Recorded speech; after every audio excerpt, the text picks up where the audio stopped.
მოგესალმებით, ეს არის გადაცემა კრიპტობაზარი. ყოველ პარასკევს 12 საათსა არა და ცოტა მერე ჩვენ გავდივართ Kirchi TV-ს ეთერში, ასე Facebook-ზე, YouTube-ზე შეგიძლიათ მოძებნოთ კრიპტობაზარი და გაიცნოთ ჩვენ live გადაცემებს, პირდაპირ გადაცემებს, ასევე ძველ ჩანაწერებს. ჩვენ საუბრობთ ხოლმე კრიპტოვალუტებზე, მიმოვიხილავთ თუ რა ტენდენციებია და ტრენდებია საქართველოში და საქართველოს ფარგლებს გარეთ. ეხლა კი სანამ გადაცემას დავიწყებთ, შეგახსენებთ, რომ ჩვენ გადაცემის პარტნიორი არის Bitnet.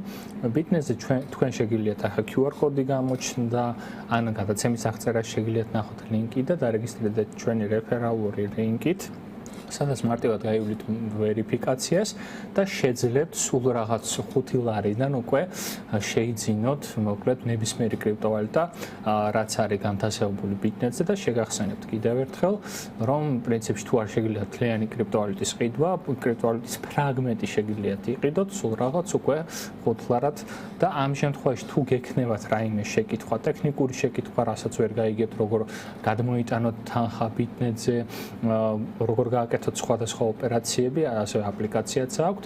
აპლიკაციაშივე და ვებ ვერსიის გვერდშივე თქვენ შეგიძლიათ 24/7-ზე საპორტს დავკავშირდეთ დამხმარე გუნდს და ეს დამხმარე გუნდი აგიხსნით და გიპასუხებთ ნებისმიერ თქვენ შეკითხვაზე მოკლედ.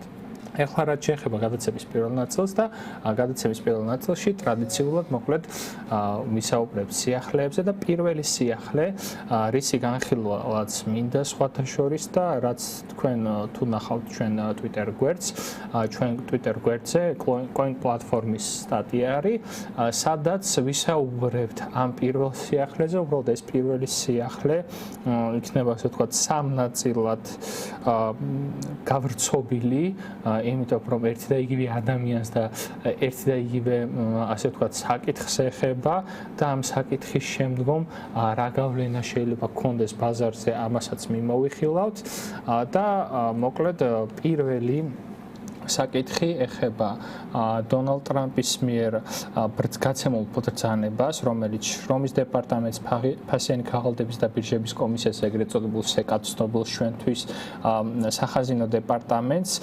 ავალებს ესეთ რაღაცას, რომ საპენსიო ფონდებს და საპენსიო ფონდებს პრინციპში 401k-ით მოიხსენიებენ და 401k-ის გავშლით რა არის, მათ უფლებას აძლევს მოკლედ რომ ფლობდნენ კრიპტოვალუტებს და ციფრულ ვალუტებს, ანუ ამათი უფლება მიეცეთ და ასევე შეიცვალოს კრიტერიუმები, რითაც ეგრეთ წოდებული აკრედიტებული ინვესტორის შერჩევის, ასე ვთქვათ, და კლასიფიკაციის ხარისხი უფრო გამარტივებული იქნება ეს პროცედურა მოკლედ და საბოლოო ჯამში ეს როგორც სტატიის ავტორები საუბრობენ, საბოლოო ჯამში ანალიტიკოსები საუბრობენ, რომ ასე ვთქვათ მოდერნიზებას გამოიწვევს საპენსიო ინვესტიციების და წინ გადადგმული ნაბიჯი. ახლა რა იგულისხმება 401k-ში. მოკლედ, როდესაც ამერიკაში მიდიხართ ნებისმიერ სამსახურში, შეუძლია მოკლედ დამსაქმებელს შემოგთავაზოთ ესეთი საპენსიო რეფორმა, რომელიც რაღაც მხრივ ჩვენსაც გვაქვს, უბრალოდ ერთი განსხვავება არის, მაგრამ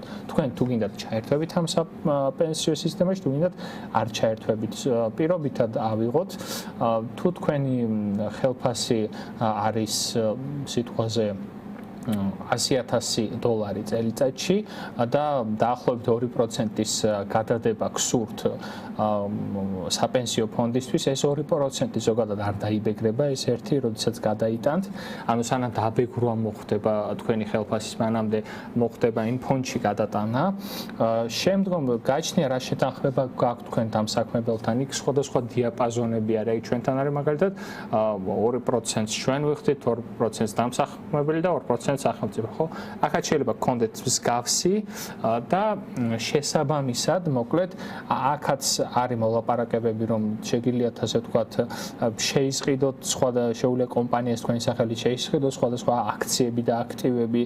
ასევე არის ესეთი მიდგომაც არსებობს, რომ კომპანიის შემოსავლის რაღაც ფიქსირებული პროცენტი, რათა დასაქმებული უფრო მოტივირებული იყოს და უფრო აქტიური იყოს და უბრალოდ მოხდება ესეთი რაღაც, რომ S&P 500-ის ნაცვლად ვთქვათ,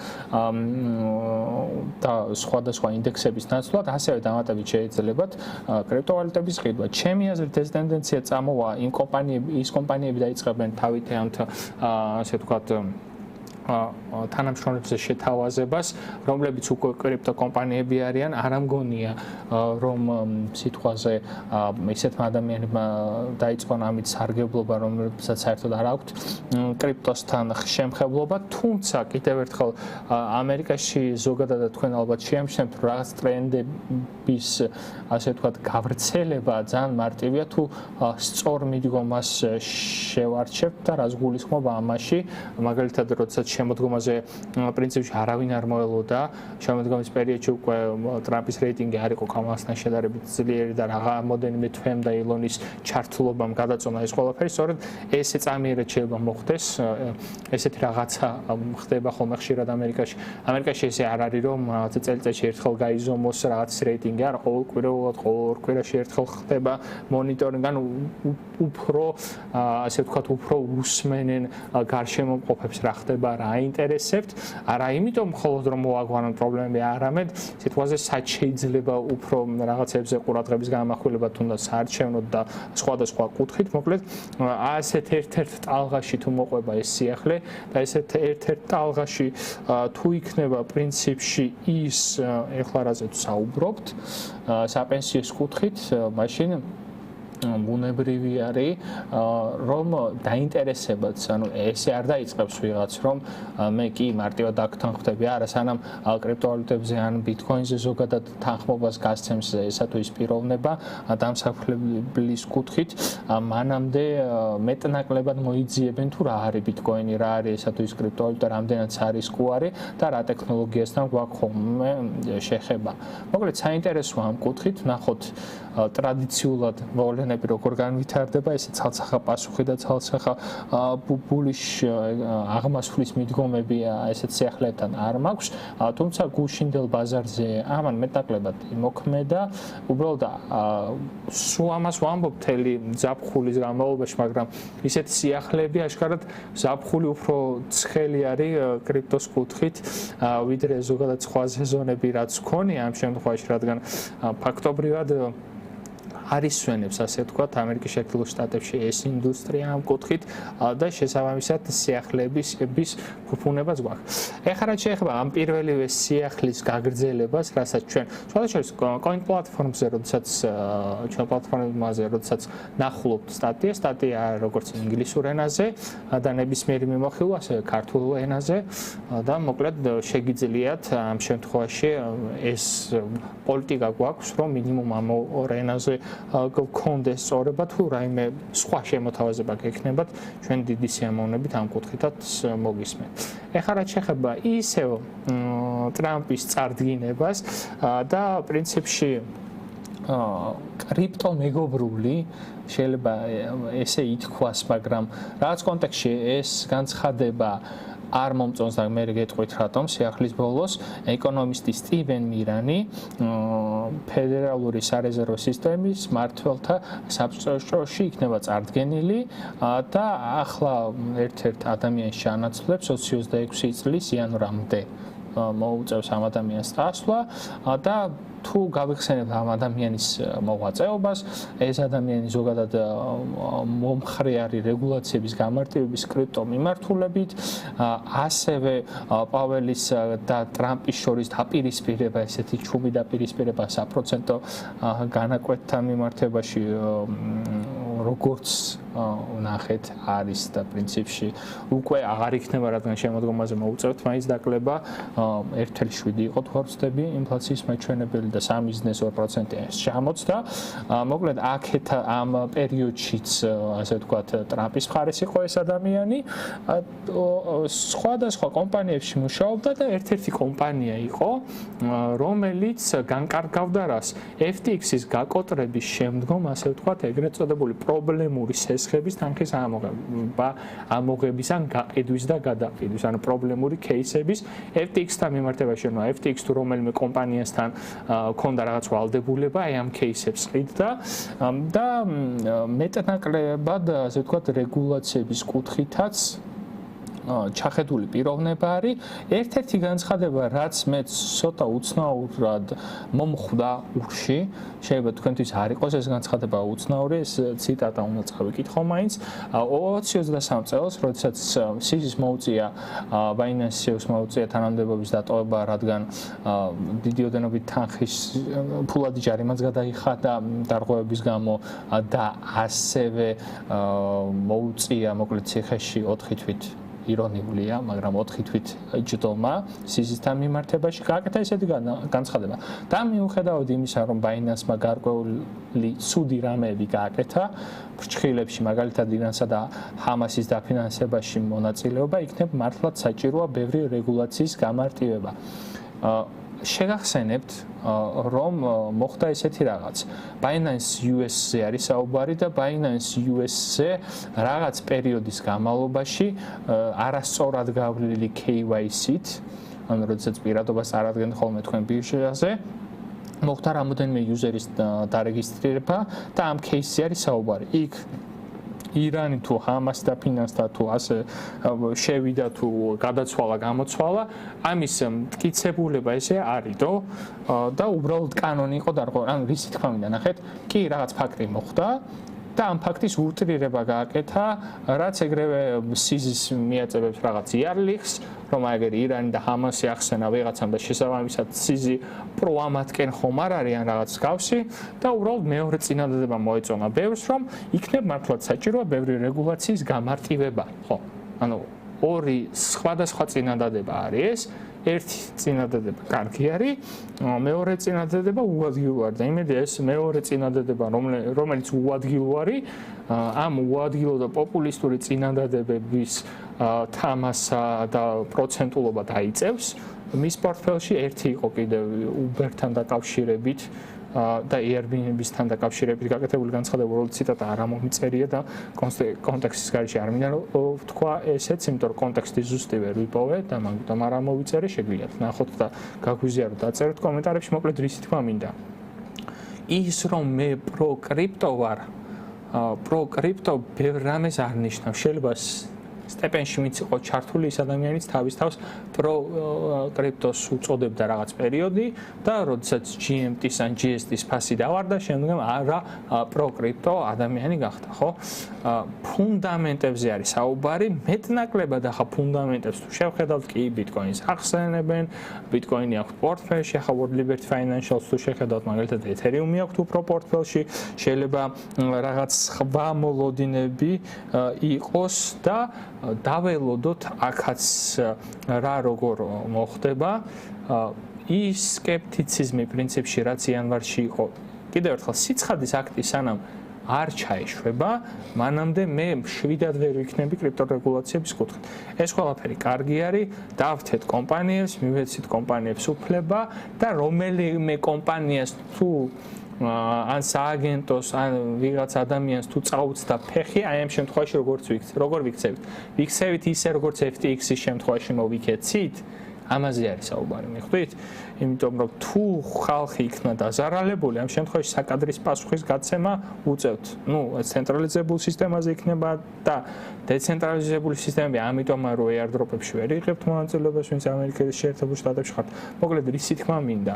სანამ არ გავალთ ბოლომდე, ასე ვთქვათ, მანამდე შვიდად ამ კუთხით ვერ ვიქნები. თუმცა ოპტიმისტებით ვინც ხართ, პრინციპში და ოპტიმისტურად ვინც უყურებთ ამ ყველაფერს, კარგი არის, მე ძალიან სკეპტიკურად უყურებ ნებისმიერი მსგავსი ადამიანის განცხადებას, რომელიც შეიძლება თქვას, რომ აი გუშინ არ მახსოვს რა ვთქვი, ხო, ნუ ჩემთვის მინიმალური სტანდარტი არსებობს, რომ აცებზე მაინც პასუხისგებლობა უნდა იყოს და ვინც პასუხისგებლობას გაურბის, აქ არ აქვს მნიშვნელობა საქართველოში იქნება ამერიკაში თუ არეზე, შესაბამისად მისი ნდობა მეტნაკლებად რთულია ხოლმე.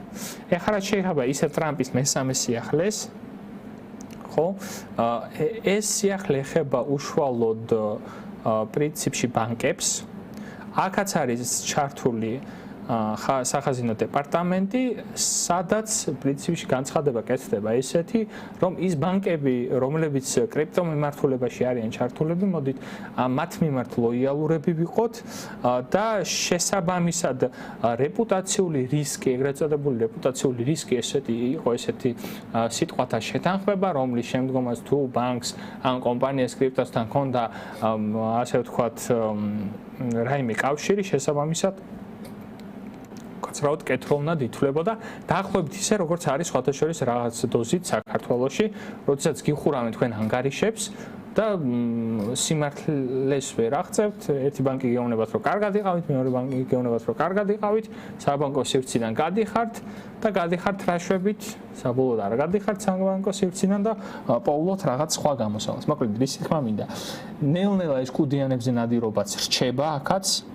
და ამიტომ არის ხა კომენტარებშიც დაწერეთ ამ აღმასრულებთან დაკავშირებით და ზოგადად ტენდენციებთან დაკავშირებით, უბრალოდ რისი თქმა მინდა ნახეთ რომ საბოლოო ჯამში რაც ბევრგან შეხვდებით რომ ბაიდენის ადმინისტრაციის დროს ვერ მოხდა ეს სინტია ლუმისმა მადლობა თქვა, ასევე სინტია ლუმისის განცხადება იყო რომ მადლობა უთხრა ასევე ტრამპს რომ აი ჩვენ ბიტკოინის შესყიდებს რომ განვახორციელებთ ამაზე თანხმობა თქვენგან არის და შესაბამისად ეს სიახლეები საბოლოო ჯამში შეიძლება რაღაც კარგისკენ დაგროვდეს. უბრალოდ კიდევ ერთხელ შეიძლება ეს სიახლე, ამ სიახლის ეფექტი მანამდეა მომხდარი, რადგან ვიწრო კაბინეტებიდან არის გასული ეს ინფორმაცია, შესყიდვები მანამდეა გაკეთებული და ეს ინფორმაცია უბრალოდ დადასტურებული, როცა იქნება საბოლოო ჯამში ეგრეთ წოდებული სიახლის გაყიდვის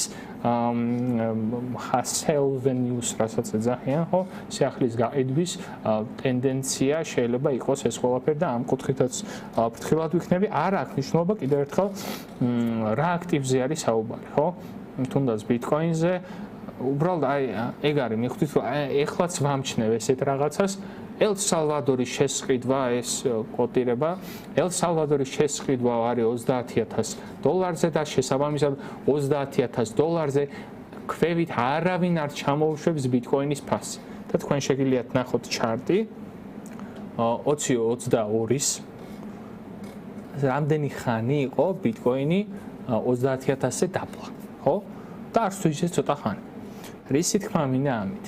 რაღაც მითებს მოვაყვებით ახლაც რომ აი ქვეყნები ყიდულობენ ბიტკოინს და შესაბამისად ფასი ნახეთ. ფასს ძალიან ბევრ რაღაც განაპირობებს და ასევე არ არის მიდგომა რომ აი პირდაპირ გაყიდვები არაფერს არ შვება, ასე ლევერიჯით ვაჭრობის შედეგად ხდება ბაზრის მოძრაობა, მაგრამ წინა გადაცემაში თუ გახსოვთ, ჩვენ განვიხილეთ დეცენტრალიზებულ ბირჟებზე რა ხდება, ცენტრალიზებულ ბირჟებზე რა ხდება, რა პერიოდში როგორი აქტივობაა დეცენტრალიზებულ ბირჟებზე და ცენტრალიზებულ ბირჟებზე, ეს დილის ბალანსი რიზი გამომწვევი შეიძლება იყოს და რა მოლოდინები შეიძლება გქონდეს აქედან, ხო? Live ფორმატში არის ეს გადაცემა, ხვალ დაიდება ეს წინა გადაცემა, როგორც YouTube-ის ვიდეო და თქვენ შეგიძლიათ ახლა რაზეც ვისაუბრე, ნახოთ, ან 1 აგვისტოს გადაცემაზე არის საუბარი და შესაბამისად არის ძალიან ბევრი დეტალი, რაზეც ყურადღების გამახვილება ღირს. თორე თუ შევხედავთ წმინდა ნებისმიერ ინვესტორს, ცოტა ჩახელო ინვესტორს რო გითხოთ და ესეთ რაღაცა უთხრათ. მე რაღაც აქტივი ვიყიდე 2022 წლის ნოემბერში და ამ აქტივის ფასი გაიზარდა 5-ჯერ. ხო, ეს ინვესტორი ესე გადმოგხედავთ და მე რაშვებით რა ხდება, ხო? ტრადიციულ ინვესტიციებზე მაქვს საუბარი. რა ინვესტიცია შეიძლება გაკეთებინათ Nvidia stock-ზე, მოდი Nvidia stock-ის გარდა, ეს გამოვაკლოთ.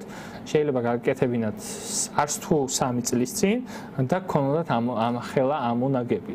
ანუ ამაზე არის აქ საუბარი და ადამიანების დიდი ნაწილი აი ამ ამონაგებს უყურებს.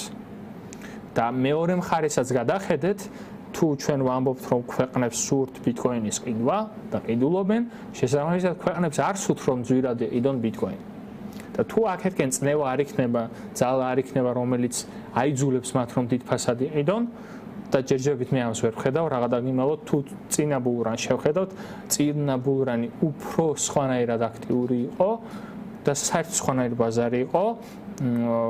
არა იმიტომ რომ რაღაცა მოთხოვნაც სხვანაირი იყო თუნდაც საქართველოში და საქართველოს გარეთ, აი Twitter-ი რო გენახათ, Kisses სოლი გიტარისტი თუ ვოკალისტი იყო თუ არ ვცდები, კარდანოზე წერდა, ლადოს გაახსენდება, ალბათ კარდანოს ფანი იყო.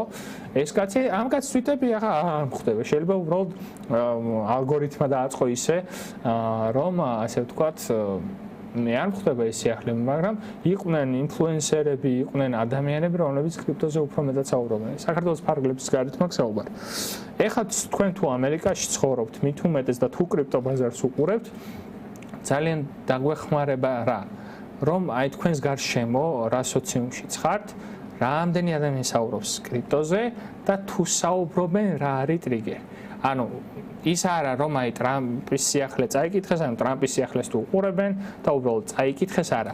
ამის გარდა რაიმე სხვანაკადი ხომ არ არის შემთხვევით, რომელიც საბოლოო ჯამში რთავს. სხვათა შორის ერთ-ერთი ფაქტორი, რაც ასე ვთქვათ, უფრო სერიოზულს გახდის, Coinbase-ის აპლიკაცია, სუპერ აპლიკაცია, რომელიც იქნება Coinbase-ის საფულის ახლა Base ქვია, ამას ვამოწმებდი, სახელს რა ქვია თქო. და შესაბამისად, ესეთი იმპულსები შეიძლება იყოს მამოძრავებელი რაღაც კუთხით.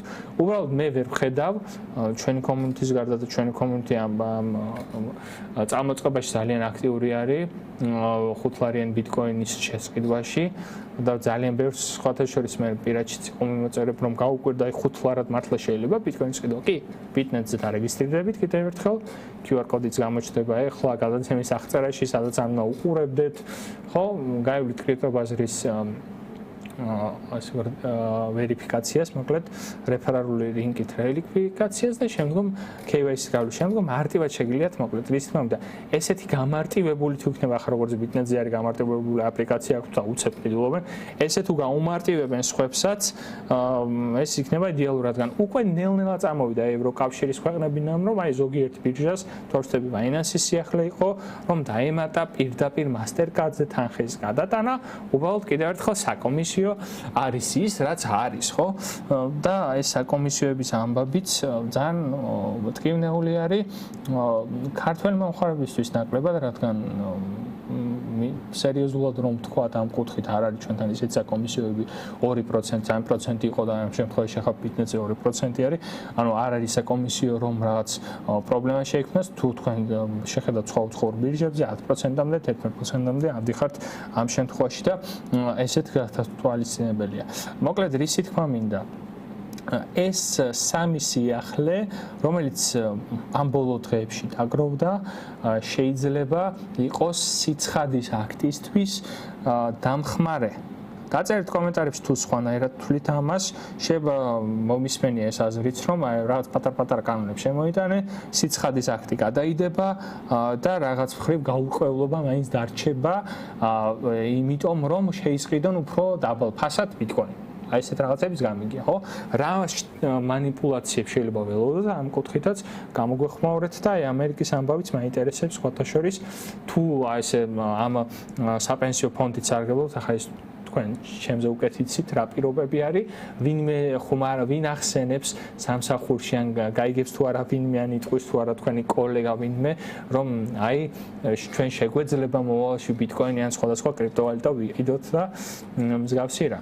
მოკლედ ეს იყო სიახლეების კუთხით და მოკლეს სიახლეს სტატიას თქვენ შეგიძლიათ მოკლედ გაიცნოთ ჩვენ კოინ პლატფორმის ვებ გვერდზე და ასევე ზაფხულის პერიოდში ახლა გუშინ კრიპტობააში ვახსენეთ, ვისაც გაინტერესებთ ახალი გამოწვევების მიღება, ან იცით რომ ადამიანებს უნდათ სხვადასხვა კურსების გავლა, Pixel Academy-ში თქვენ შეგიძლიათ დარეგისტრირდეთ. კურსების ძალიან დიდი არჩევანია, როგორც კრიპტო და არაკრიპტო კურსები. დარეგისტრირდეთ კონსულტაციის გასავლელად, ხო, ძალიან მარტივია. დაწერთ თქვენ მონაცემებს და ჩვენ დაგიკავშირდებით და მიიღებთ შესაბამის ინფორმაციას ამა თუ იმ კურსზე დაგირეკავთ მოკლედ. ეხლა სანამ გადავალ ჩარტების განხილვაზე, ცოტა ტექნიკური ხარვეზია თუ არ ვცდები, შევეცდები რომ გაიხსნას, ასე ვთქვათ, ეს ვებგვერდი, რისი ჩვენებაც მინდა, თევზაობაზე იყო საუბარი, კრიპტოთი თევზაობაა, ძალიან ბევრჯერ არა, კვირაში 1-2 მაინც არის შეკითხვა, რომ რა შეიძლება ვქნათ ისეთი, რომ ვიყოთ აქტიურები ამა თუ იმ პროექტში და უფასოდ გამოვიმუშავოთ ესა თუ ის კრიპტოვალუტა. პირდაპირ პასუხი ესე არ არის ხოლმე პოტენციურ airdrop-ებს როდესაც ველოდებით. ხშირ შემთხვევაში airdrop-ები არის ზოგადად რაღაც ოდენობის თანხამაის უნდა გქონდეთ, ახლა გამოჩნდება ეკრანზე.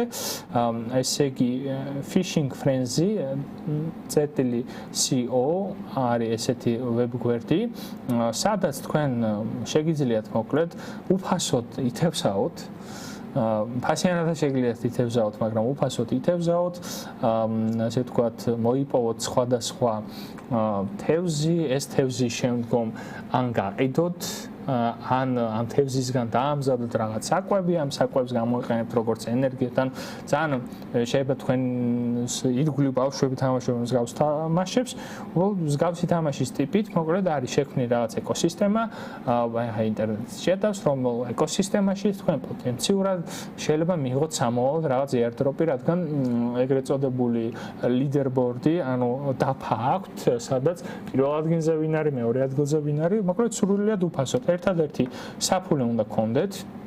საფულე MetaMask-ის ინტერფეისი შეგიძლიათ გამოიყენოთ, Ronin-ის ინტერფეისი შეიძლება გამოიყენოთ. Ronin-ი ალბათ ბევრს გეცნობათ Axie Infinity-დან და ეს ტენდენციაც კიდევ სახსენებელი არის ამ კუთხით არ ანახლებს და მოკლედ აღარ ვაჩვენოთ ეკრანი, ცოტა ხანი განახლა.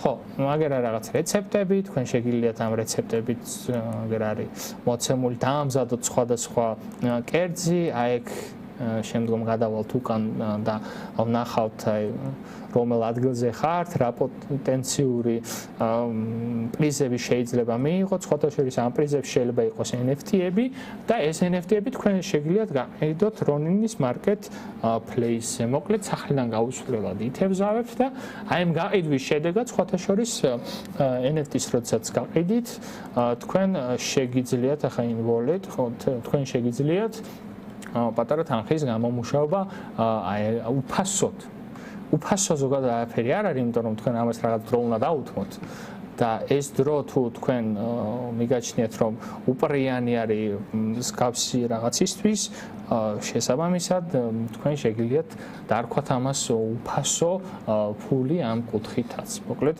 ამის თქმა მინდოდა თევზაობა ვისაც გიყვართ, სხვათა შორის არის რეალური თევზებიც არიან და არიან ასე ვთქვათ მითიური თევზებით, ხო? აი სხვადასხვა რესურსი, ამ სხვადასხვა რესურსის გაყიდვა შეგიძლიათ და დადებთ წინასწარ თანხას. ზოგიერთი რესურსი არის მაგალითად ანკესი, რომელიც შეიძლება გაფუჭდეს გამოყენების გამო, როგორც რეალურ ცხოვრებაში და თვით ეს გაფუჭებული ანკესიც თუ არის NFT, შეგიძლიათ გაყიდოთ რაღაც თანხად. რაც ხურდებათ, ხო? რაც შეეხება Ronin-ს, ზოგადად Ronin-ის პრობლემა თქვენ ალბათ გახსოვთ, როდესაც ლაზარუსი ჩრდილოეთ კორეიდან დაესხა თავს, აღარ გვინდა მოკლედ ეკრანის გაზიარება და მე გავაზიაროთ ცოტა ხანში.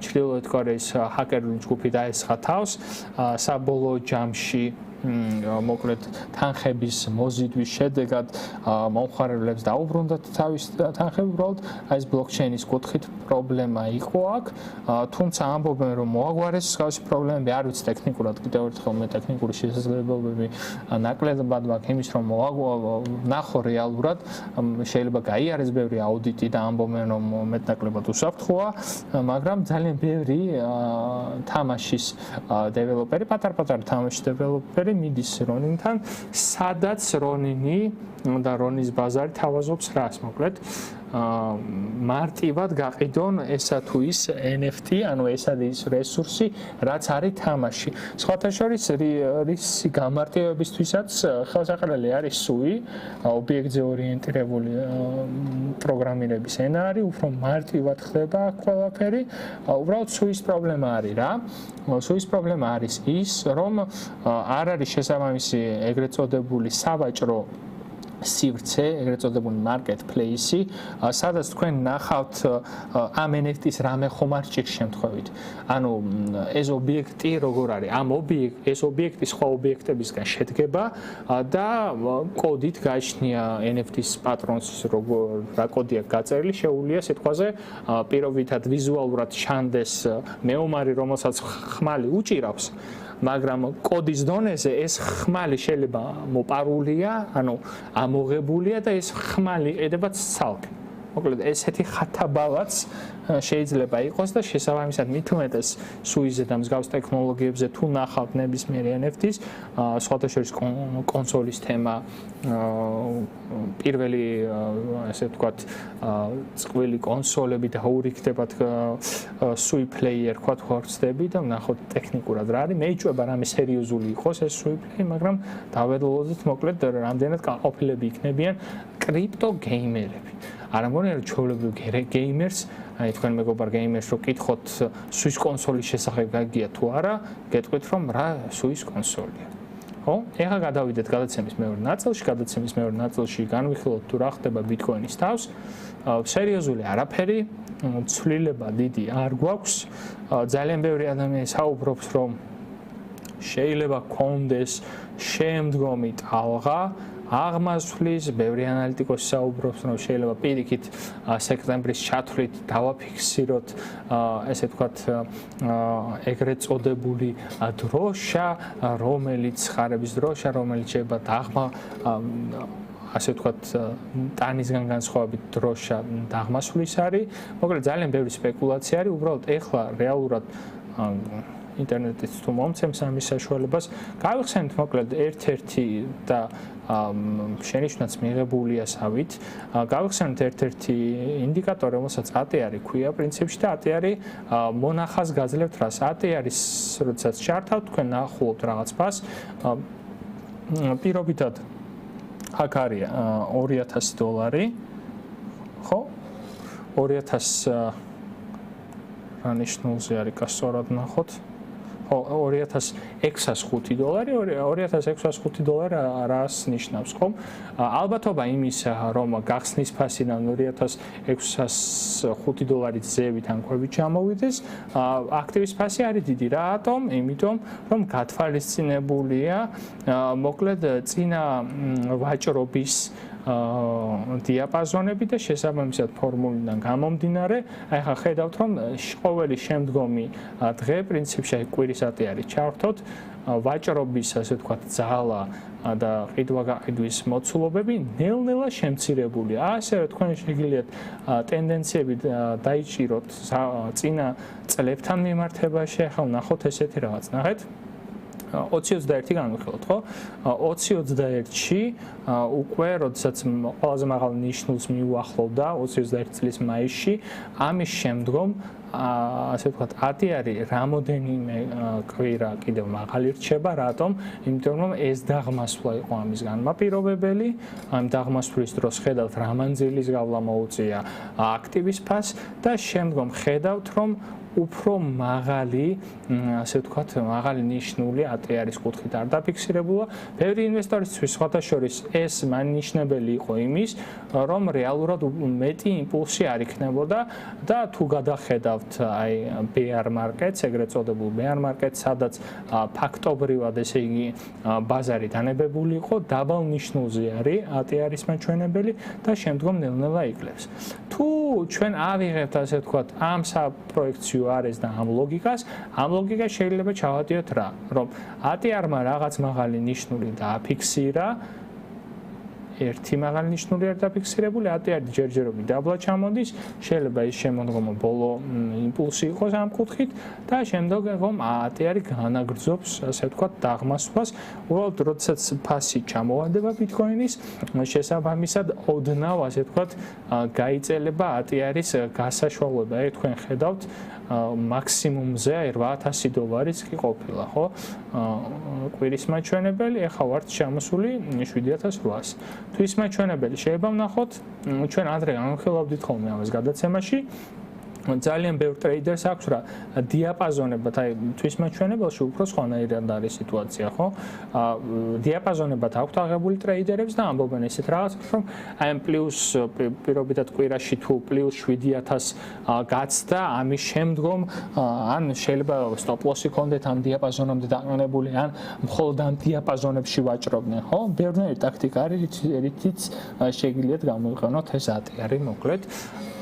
და შესაბამისად ჩვენ შეგვიძლია ვნახოთ მოკლედ დღისშრილ სერიოზული არაფერი არ ხდება კიდევ ერთხელ ისევ ორი სცენარი განვიხილოთ საყურადღებო თუ დაღმასვლა გაგრძელდება იქნება რა 112,200-ის დიაპაზონი წინააღმდეგობა კი გამოკვეთილად ჩანს პრინციპში 120,000 ხო რაღაცა უფრო ფსიქოლოგიური წინააღმდეგობაც არის და მართლაც თუ შეხედავთ ფსიქოლოგიურის გარდა ტექნიკურადაც მოკლედ ძალიან საინტერესოა ეს დიაპაზონი უბრალოდ დაბალი მაღალი ნიშნულები ფიქსირდება ხო შესაბამისად ეს არის გასათვალისწინებელი აქ ეგრეთ წოდებული ბულიsh მოძრაობის მომლოდინები ამ ლოგიკით შეიძლება არ ვიყოთ უბრალოდ აი გუშინ რაღაც სიახლეები როგორც კი დაემთხვა ამ სიახლეებმა საბოლოო ჯამში მისცა მარკეტ მეიკერებს იმის საშუალება რომ მეტნაკლებად ფასი მაღლა ასულიყო სხვადასხვა აქტივთან მიმართებაშიც ვნახეთ ეს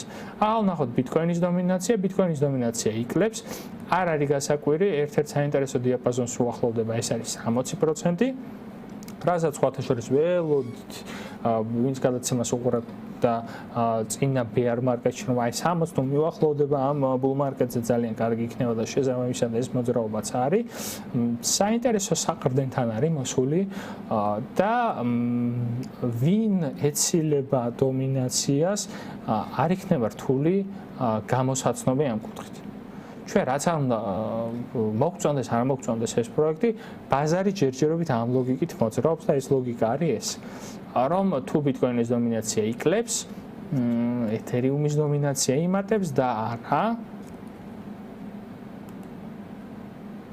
Solana-ს მაგალითად ხო ახლა ბევრს ეგონა რომ აი ამ bull market-ზე Solana-ს დომინაცია მოიმატებდა მაგრამ ესე არ არის ეთერიუმს ჯერ კიდევ აქვს მოკლედ რაღაცები დასამტკიცებელი თუ გადავხედავთ ჩვენ ეთერიუმის დომინაცია არ განვიხილია კარგი ხანია და მოდი განვიხილოთ წინა bull market-ის ჭრილში ეთერიუმის დომინაცია რამდენად მნიშვნელოვანი ეს არის ჩვენ არ გვინდა ამ შემთხვევაში ზოგადად ეს სხვა ანალიტიკისთვის გვჭირდება ამ შემთხვევაში არა კვერის მაჩვენებელი ჩავთოთ ნახოთ 2021 წლის იანვარი თქვენ ხედავთ რომ 2021 წლის იანვრიდან ეთერიუმის დომინაცია იმატებს ხო 2021 წლის იანვრიდან ეთერიუმის დომინაცია იმატებს სადღაც უკვე 2021 წლის დეკემბერში პიკს მიაღწევს და ამ პიკს ვეღარ ცდება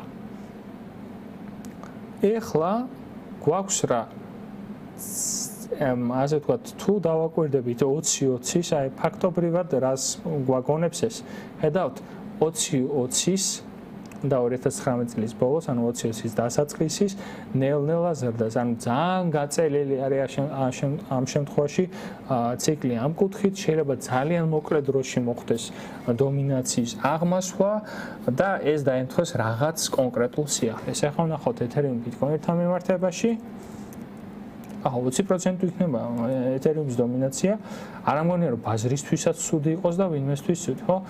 ფაქტობრივად იმეორებს იმას, რასაც ხედავთ, ანუ თუ ბიტკოინი აჩვენებს სისუსტეს, დიდი ალბათობით ამ ყველაფერში დამნაშავე ბრჭყალებში არის ეთერიუმი. ჩემი სამიზნე დიაპაზონი არის ეს და ამ დიაპაზონის შემდგომ ალტკოინებთან მიმართებაში და ეთერიუმთან მიმართებაშიც უფრო მშვიდად ვიქნები. სხვადასხვა ალტკოინები თუ გაინტერესებთ, დაწერით კომენტარებში კიდევ ერთხელ. შევეცდები რომ ვნახო Facebook-ის კომენტარები და შემდგომ YouTube-ის კომენტარები, სხვათა შორის YouTube-ის კომენტარების ნახვა ჩემთვის ამ შემთხვევაში უფრო მარტივი არის.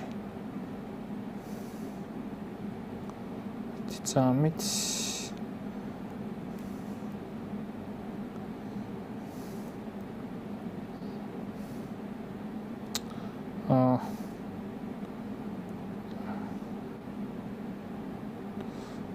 Cardano's links ვერ ხსნილადო, Cardano's რაო, Cardano Simons. Gene Simons, ხო. იმ სიახლეზე არის პრინციპში, რაზეც ვისაუბრეთ, ხო? Facebook-ის live-ის კომენტარებში თქვენ შეგიძლიათ ნახოთ მოკლედ ეს სიახლე, რაზეც საუბრობდი იმაში. სხვათა შორის ასევე რამის სიახლე თუ გვაქვს ამ კუთხით ავთო, ლადო, შეგიძლიათ დაწერო კომენტარებში, ეხლა რას ფიქრობს ეს ადამიანი, ხლობს თუ არა Cardano-ს და გვაწვდის თუ არა რამის სიახლეებს Cardano-სთან დაკავშირებით. ეხლა რაც შეეხება YouTube-ს გიორგი გვეკითხება, როგორ ფიქრობთ, ეს ფანფი გაგრძელდება აგვისტოში თუ უბრალოდ ტრამპის ახალი კანონის გამოწვევის გამო 401-ის შესახებ დაიფანფა. სიმართლე გითხრათ, არ ვიცი, გაგრძელდება თუ არა, უბრალოდ რაც განვიხილეთ, ხო, კიდევ ერთხელ გადავხედოთ ბიტკოინს და ნახოთ რა გზები და სცენარებია დარჩენილი. ხო, აქ მე მოსასუფთავებელი გვექნება რაღაცა. 100,000-ს წინააღმდეგობა, უფრო მოკლე დიაპაზონს თუ შევხედავთ, საყრდენი, ანუ რას არ უნდა ჩამოვცდეთ არის 112,000 უხეშად, ანუ 112,000-დან 120,000-მდე თქვენ შეგიძლიათ მოკლედ შუაზე გაყოთ ეს დიაპაზონი და ამ დიაპაზონის შუაზე რო გაყოფთ, იქნება 116,000 შუა ნაწილი, 116,000-ის ზევით უფრო ბული შეიძლება იყოს, ანუ უფრო აღმასვლისკენ ორიენტირებული და მართლაც ორდერებსაც თუ გადახედავთ, რანაირი ორდერბუქიც არ უნდა ნახავთ ამ ყველაფერს და შესაბამისად ეს შეიძლება იყოს, ასე ვთქვათ, რაღაც დამატებით ინდიკატორად ამ კუთხით. კიდევ ერთხელ არ ვიცი რა შეიძლება მოხდეს ამ კუთხით ზაფხულში, უბრალოდ გასაკვირი იქნება ჩემთვის თუ აგვისტო ესეთი აგრესიული აღმასვლის პერიოდი იქნება. თუ უბრალოდ დღის ჭრილში შევხედავთ კიდევ ერთხელ, დღის ჭრილში ალბათობა იმისა, ეხლა თუ ჩვენ დროშას სხვანაირად შევხედავთ და ვიტყვით, რომ რეალურად აი აქ შეიძლება გაირღვეს დროშა და აქ შეიძლება გქონდეს გარღვევის, ასე ვთქვათ, დიაპაზონი, ასე დავაკვირდებოდი ფას. მოკლედ, აქ ახალ ხაზავდა არ ჩანს, მაგრამ აქაც მაინც 116-მდე იწრიტება ეს ამბავი 17-ის დიაპაზონში, მოკლედ ეს ფასებია და ეს დიაპაზონები მოცემული. მოკლედ, მე შეკითხვა არ არის. დაწერეთ კომენტარებში, შემდგომ კომენტარებსაც ვნახულობთ, რისი განხილვა გინდათ, გაგვიზიარეთ ის, რაც მაინტერესებს.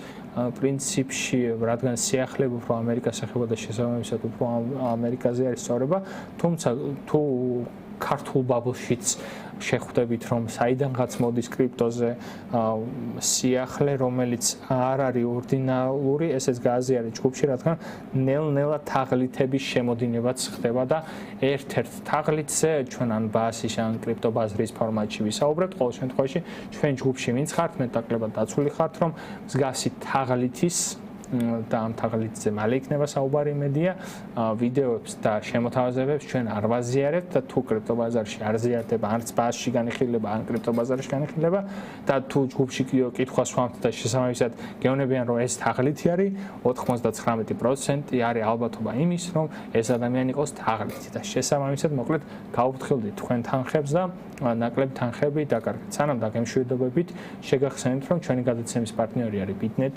აი ახლა QR კოდი გამოჩნდება, ან გადაცემის აღწერაში რა პლატფორმაზე არ უნდა ნახულობდე, დარეგისტრირებით კრიპტობაზრის რეფერალური ლინკით, მარტივად გაივლი KYC-ს და შენ შეძლებ ნებისმიერი კრიპტოაქტივის ყიდვას 5 ლარად, ანუ არ არის აუცილებელი რომ ერთ ეთერიუმს ვლობდე ან ერთ ბიტკოინს თუ დამტკეცები ხარ მით თუ მეტეს, 5 ლარად შენ უკვე შეგიძლია აი ბევრჯერ შემხედრია, რომ აი 5 ლარის რომელიღაც კოინი ხო არ გაქვთ, რომ GESF-ისთვის მაკლდება, ანუ საკომისიოსთვის მაკლდება ამა თუ DEX-ზე, აი 5 ლარად შეგიძლიათ მოკლედ აიღოთ ნებისმიერი კოინი ან ტოკენი და ასე ვთქვათ იყიდოთ, ხო? ეხლა შევაჯამოთ რა ხდებოდა გადაცემაში უშუალოდ. გადაცემის პირველ ნაწილში ვისაუბრეთ თუ რა სიახლეები განაცხადათ რამმა კრიპტოსთან მიმართებაში, მეორე ნაწილში შევეცდადე რომ მეტაკლება ტექნიკურად მიმოვამეხილა ბაზრის ტენდენციები და ფასი და მეჩვენებინა თუ რის ხარჯზე ვარდება ბიტკოინის დომინაცია